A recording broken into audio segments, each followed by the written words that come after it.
এটা অনেকের পছন্দ হবে না এই কথাটা, আমি জানি। এখানে অসংখ্য মানুষ আছেন, এটা আপনাদের পছন্দ হবে না।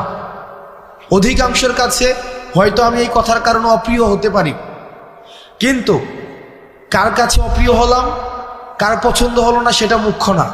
মুখ্য হচ্ছে আমার ইসলাম আমাকে কি বলে, আমার দ্বীন আমাকে কি শিক্ষা দেয়। সেটা যদি অপছন্দেরও হয় সেটাই আমাদেরকে বলতে হবে। আমি যেহেতু এই গ্রামে ছিলাম, এই গ্রামের সাথে আমার সম্পৃক্ততা রয়েছে। এই গ্রামে এক ধরনের অর্থনৈতিক বিনিময় প্রচলিত রয়েছে, যেটাকে আপনারা নাম দেন পত্তন। এটাকে আপনারা যে নামেই ডাকেন না কেন, এটা সরাসরি সুদ। আমার পরিবার সহ আশেপাশে অনেকে আছে এই ধরনের বিষয়ের সাথে সম্পৃক্ত ছিল, কিন্তু আমরা যখন বুঝেছি, আমরা যখন পড়াশোনা করে জেনেছি, আমরা যখন আলেমদের থেকে পরামর্শ নিয়েছি, বিশ্বাস করেন যেই দিন থেকে আমরা এই পথ থেকে ফিরে এসেছি, বরং সচ্ছলতা আরো বেশি প্রশস্ত হয়েছে। কসম করে বলছি, আপনারা জানেন আমার বাবার অর্থনৈতিক অবস্থা, আমার দাদাদের অর্থনৈতিক অবস্থা।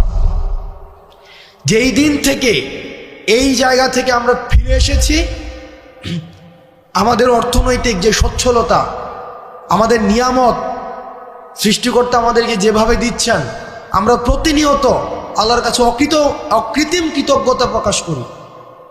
আপনাদের কাছে অনুরোধ থাকবে, এই যে আমরা দেখি টাকা থেকে টাকা বৃদ্ধি পায়, এটা অসংখ্য পরিবারকে নিঃস্ব করে দেয়। আমি নিজে দেখেছি, আমার বাড়ির মধ্যে এইসব বিষয়ে মেল হয়েছে, ছোটবেলায় আমি দেখেছি, বা আমি দেবিদ্বার থেকে আসতাম যখন দেখতাম। অনেকে আমাকে অপছন্দ করতে পারেন, আপনি আমাকে অপছন্দ করেন, সেটা আমার দেখার বিষয় না, কিন্তু এটাই সত্য। এখানের সবাইও যদি অপছন্দ করেন, এটাই সত্য।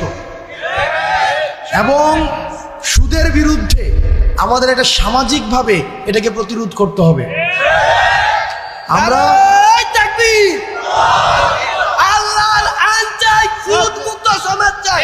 আল্লাহর আইন চাই, সুদ মুক্ত সমাজ চাই। সুদ মুক্ত সমাজ চাই, আল্লাহর আইন চাই। আপনাদের কাছে অনুরোধ থাকবে, আপনারা সুদকে বন্ধ করে দেন, আমরা চেষ্টা করব।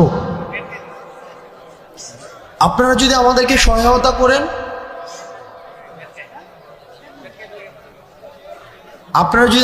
সহায়তা করেন, আমরা আমার জায়গা থেকে চেষ্টা করব সামাজিক যেই ঋণ